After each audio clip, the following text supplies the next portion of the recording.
You're listening to PetLifeRadio.com.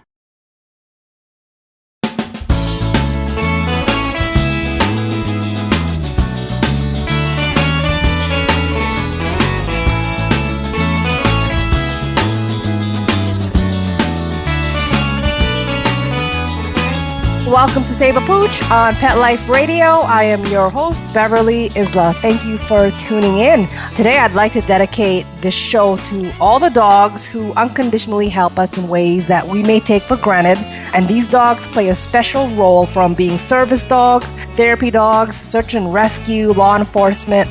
I mean, they really deserve steaks every day for doing what they do. And today, our guest represents the Planet Dog Foundation, who contributes so much so that dogs can be trained in the capacity to give back. And when we get back from these messages, Kristen Smith, the executive director for the organization, will talk to us about this field and how we can help keep it going and growing. Sit. Stay. We'll be right back after a short pause. Well, 4 to be exact. Active for Pets is a new wellness platform and app that helps pet parents save time and money on their vet bills. Stop paying for unnecessary vet treatments. Consult with the vet online. Get unlimited access to your pet's entire health history from any computer or smartphone with the Active for Pets app. Vaccinations, medications, test results, and more. Active for Pets gives you access to a team of expert vets for non-emergency care. Make an appointment before, during, or after office hours. Skip the waiting room and get a secure online vet consult on your schedule. Taking care of your pets is as easy as it gets with Active for Pets. Ready to try Active for Pets? Listeners get 40% off a 1-year membership. To get this great offer, use promo code PETLIFE on the sign-up page of active4pets.com. That's ACTIV, the number 4, PETS.com. Or call 888-512-2848. Let's talk pets on PetLifeRadio.com.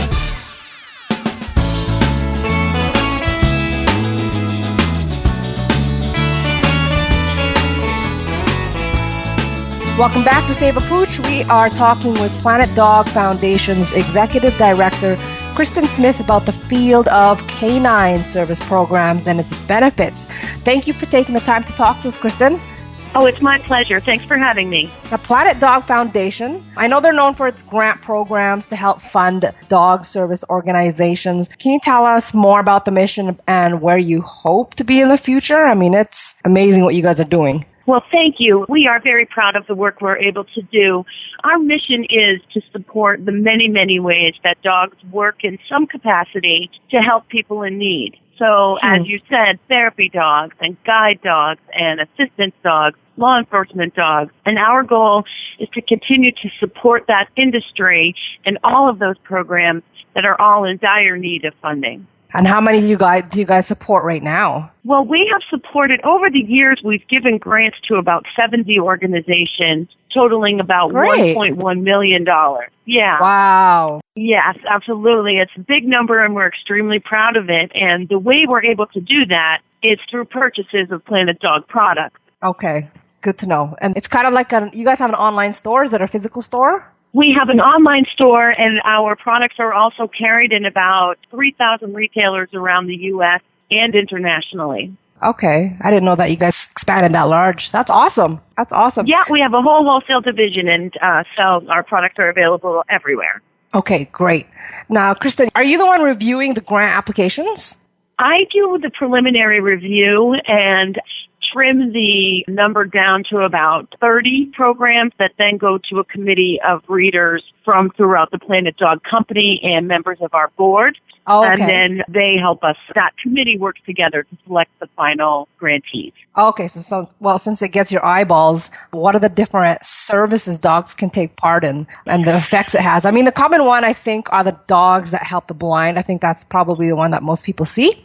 Yep, that's very common and seen everywhere. But there's also ways that dogs help people that you can't see. People Ooh. see someone perhaps in a wheelchair with a dog at their side, and the dog is able to help open the door for the person, fetch something from the refrigerator, or help transfer the laundry from the washing machine to the dryer, which are amazing things that these dogs do to help someone with a disability live a more independent life. But sometimes you don't realize that a person with a dog, they have a hearing disability, and their hearing is very weak, and the dog at their side is a hearing assistance dog. So when there's a siren coming down the street, or when someone is at the door, or the smoke detector goes off in the home, the dog is trained to alert that person to get to safety. Gotcha. Okay, so they're just trained specifically in one area.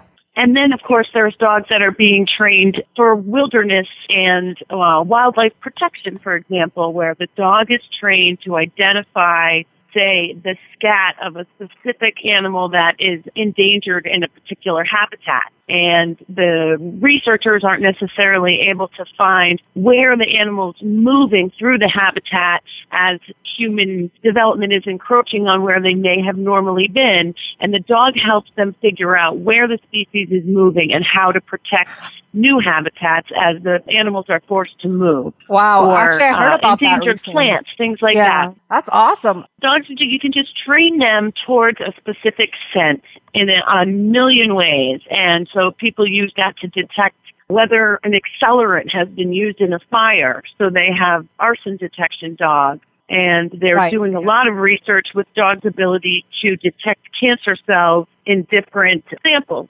So they can train the dog to specifically know what an ovarian cancer cell may smell like, and the dog can help detect whether that's present in, say, a urine sample. It's just phenomenal what they're able to do. That's a fascinating area. Now, there was a recent festival I went to here, and I was surprised that there was a service dog just walking through the crowd with his owner, and I was just shocked at how disciplined it was with all the noise and the crowd going through there. So I was really impressed with that. The training is extremely intense. Usually if the dog is trained by a solid and reputable organization, the dog will live for, 14 to 18 months with a trainer. And that trainer might be a volunteer family that helps do the initial training.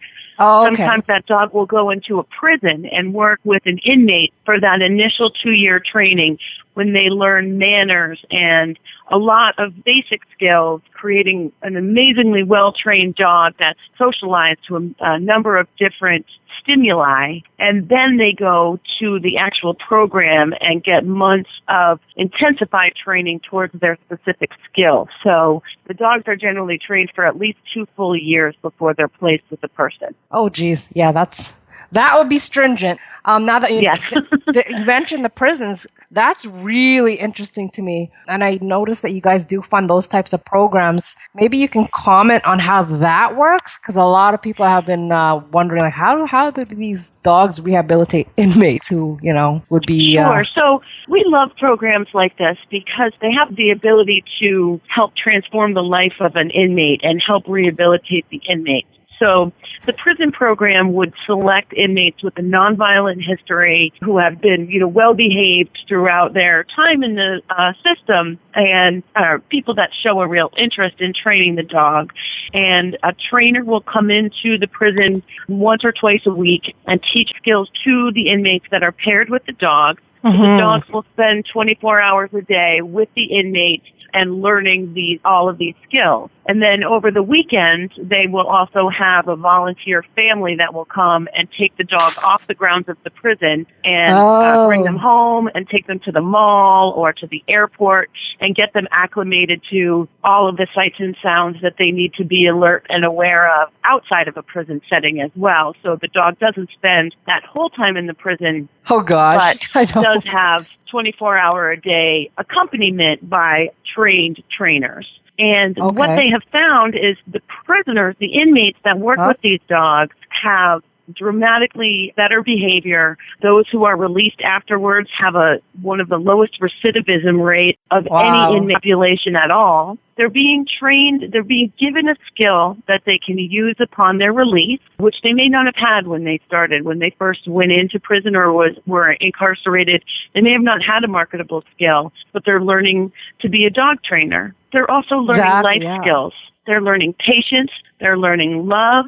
They're learning forgiveness. Yes. They're being shown a source of unconditional love that many of these inmates have never had before. Yeah, exactly. In the paper, I was reading about this inmate in a prison, and he was taking care of a dog. But the kind of stuff that was behind this guy's belt was like there was murder, and he ended up learning how to love. And then the dog passed away, and it was just showing the guy just breaking down. I was like, wow, that's a real transformation. Yeah, going on in there. It's amazing. I've actually gone and sat in on some training sessions in some of the prison programs that we fund, and you see these, supposedly hardened criminals and tough guys, and, they just turn in like the rest of us. They are just so moved and weakened in some respect by the love of a dog, and you just see them crawling on the ground and giving them kisses and baby talking and doing what we all do with a dog that we love. And they get incredibly attached to these dogs and have to, again, like all the foster families who raise these dogs,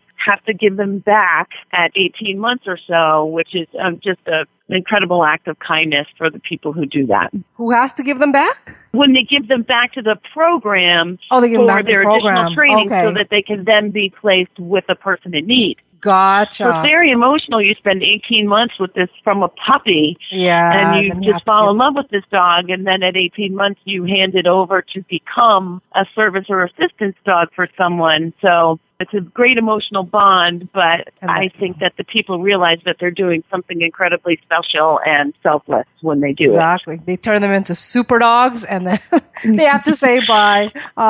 There's a couple other types of that program where we'll work with at-risk youth. Kids who are in the foster system or have been adjudicated in some way. And in those programs, sometimes they'll rescue the dog from a shelter and then use these kids to train the dogs to become therapy dogs. So then you have 3 beneficiaries out of that program. Yeah. And again, in many cases, you help that adolescent learn a new way, learn a new skill, and again, get that exposure to love and unconditional support and patience that sometimes they don't get at their home life.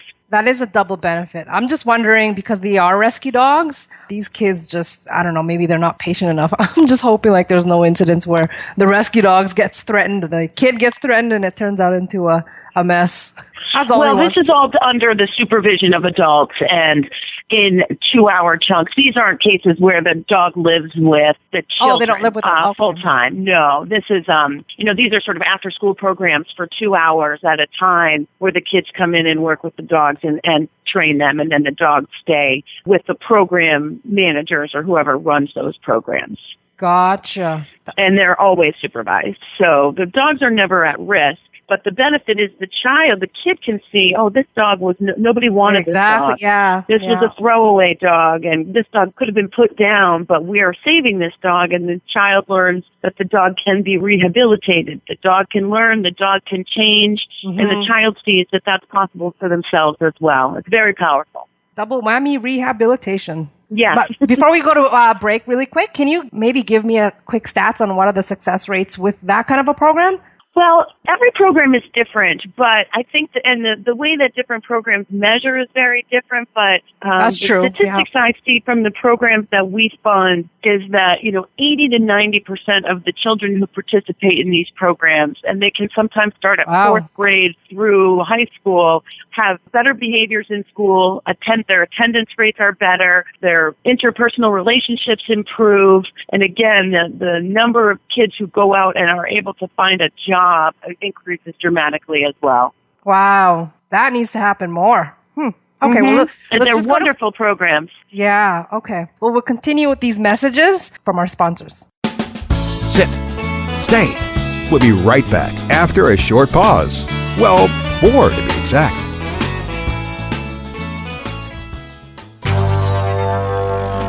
It's designerpetsweaters.com. Hand-knitted designer sweaters for your precious pup or cool cat. Beautiful couture patterns for your pets, including custom-knitted formal wear, casual wear, yachting, and even sports-themed. Many designer pet sweaters include feathered tammy hats, top hats, and a lot of sparkle. Each sweater includes leg loops, front paw sleeves, and leash opening. Visit designerpetsweaters.com to order your four-legged fashions today. Large or small, we fit them all. designerpetsweaters.com. Hey everybody, this is Tim Link, the host of Animal Rights on Pet Life Radio. Got some exciting news for you here today. My audiobook is now available. Wagging Tails, Every Animal Has a Tail is now available in audiobook form through audible.com, amazon.com, and iTunes. It's a collection of 32 conversations I've had with the animals. It's a fun, interesting, heartfelt book that's suitable for all age groups. So everybody pick up a copy of the audiobook, Wagging Tails, Every Animal Has a Tail. You'll be glad you did. Let's talk pets. Let's talk pets On Pet Life Radio. Pet Life Radio. PetLifeRadio.com.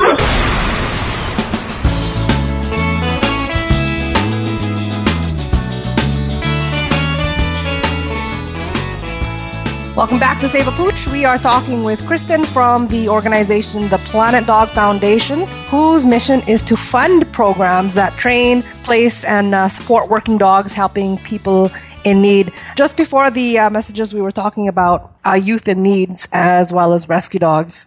And you mentioned this year you guys have funded about 70, or is that just overall? That's overall, right? Overall, since 2006, it's been about 70 organizations.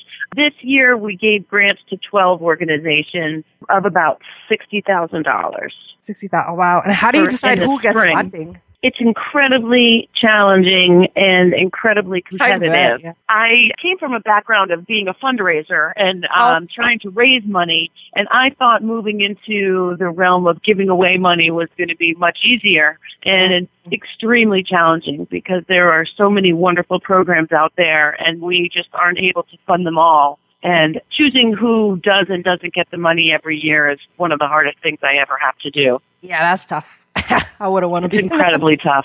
What are the stipulations? We try to look for programs that are pretty well established. Because our grant budget is fairly small, we try to make sure that every dollar that we give goes to a program that can use it to maximum effect. And that's part of why we love those programs that have a triple benefit, where they rescue a dog and then use, an at-risk team to train it before it then goes on to help a person in need. Those are the type of programs that we love, because we're helping 3 populations with 1 grant. Exactly. And it's mainly in the U.S. You guys don't venture on the Canadian side. At this point, our formal grant program is based in the U.S. because of the tax implications and our tax. As a nonprofit, we have some bylaws and IRS guidelines we need to follow.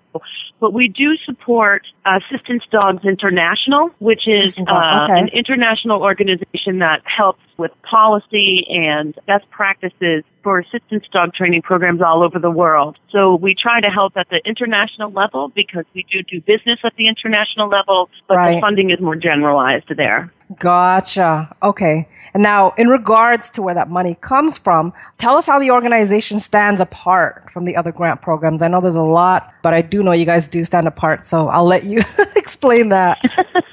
Well, thank you. I think what sets Planet Dog apart is that the commitment to philanthropy for Planet Dog is incredibly generous and totally absolute. I think there are a lot of companies out there that will donate a percentage of their profits, for example, 20% of profits or 10% of profits. But what Planet Dog has committed to doing is a percentage of sales. So it's a percentage of gross sales, not net. So they contribute 2% of every single sale of a Planet Dog product is given to the Planet Dog Foundation. And that happens regardless of how the year turned out. If we had a bad year, if there was no profit in a particular year, that 2% is still given to the foundation. And there's not any program, there's no company in the pet industry that gives us that level of commitment. And really, I don't think there's very many in the entire country that give before profits with such a commitment.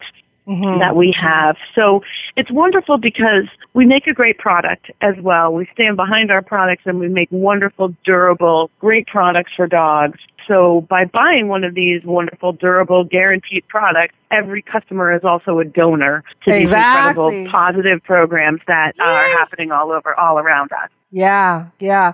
The thing is, like, if you guys are giving 2% of like the entire sales, and that will fluctuate year to year, does that affect the amount of grants you guys are going to give out or the number of organizations you guys are going to help? It does. It varies year to year depending on those factors. We also bring in additional funds through some events that we hold in Portland, Maine, which is where we're based. So we have a few fundraisers every year to try to augment that grant budget. And we do have a few other programs where people can support the foundation beyond the purchase of products. We have a tribute program where people can donate money to the foundation and then tell a story about a dog that they love on our website. Okay. PlanetDogFoundation.org, right? Yeah, PlanetDogFoundation.org. And we are actually going to be launching a new website in about 2 weeks. So our current website is a little bit dated because we're hard at work on launching what will be a much nicer site soon. Yay, that'll be nice. Yeah, it's always nice to do that because this one is a little bit old, but it will look beautiful. It will still be PlanetDogFoundation.org. Okay, it'll be the same. Okay, good. And it'll just be easier to navigate. And that tribute section that I was talking about is going to become much more dynamic and vibrant, which is nice. Oh, that's awesome. I'm going to have to stalk your website in a couple weeks. Now, I'll be sure to let you know. Yeah. Before we wrap up, I just wanted to ask you, maybe you would have an advice for rescue organizations, maybe to expand their operations to help more people. Would you have any advice in terms of that? Well, I think that there's always a very high demand for therapy dogs that will go into the hospitals or the schools or rehabilitation clinics. But you know what, there are a lot of people. I have been calling some of these places to see if they would take rescue dogs as therapy. Surprisingly, some of them do say no to rescue dogs. I think many of the national certifying agencies, they don't necessarily need to know where the dog came from, but the dog has to pass a strict test and prove that they are well enough trained to go into some of these facilities. So rescue organizations can do some work in advance and identify dogs that might be successful in therapy dog work. I know some programs that do that, and the adoption rates for those dogs is very high because there are so many people out there that want to do therapy dog work. So sometimes if a rescue organization can call out that this dog has a personality type that might be successful in that kind of work, or even offer that kind of canine good citizen training through the program, they're helping to make sure that the dogs that they're adopting are going to a good place where the dog's talents can be used and where the return rates might be much lower if they can do some of that advanced training. Yeah, I love that. I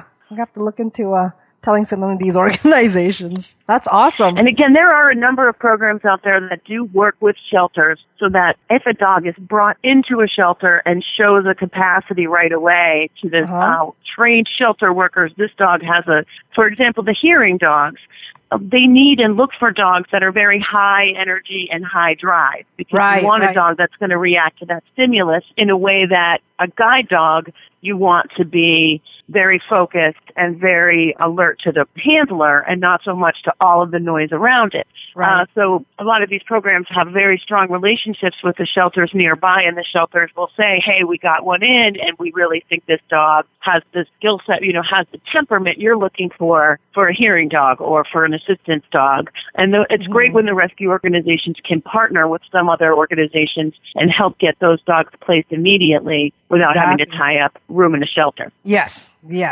Yay! That is an option. It's a wonderful field. I have to say it's incredibly heartwarming for me to be able to see just the phenomenal work that dogs are doing every day all around us. It is. Helping so many people whose lives are literally saved in some cases by a trained dog near them. And it just fits very well with Planet Dog and our love of dogs and our love of the lifestyle we all share with dogs, and knowing that every one of our products has helped putting another dog to great use for someone who really needs it.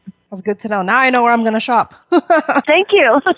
Well, they're great products, too. It's not just the philanthropy, but they're really quality, yes. I think we make a great product line. So I encourage you to check them out. Perfect. Well, we are out of time. Thank you so much, Kristen, letting us know about I love Planet being Dog on the Foundation. show. Thank you.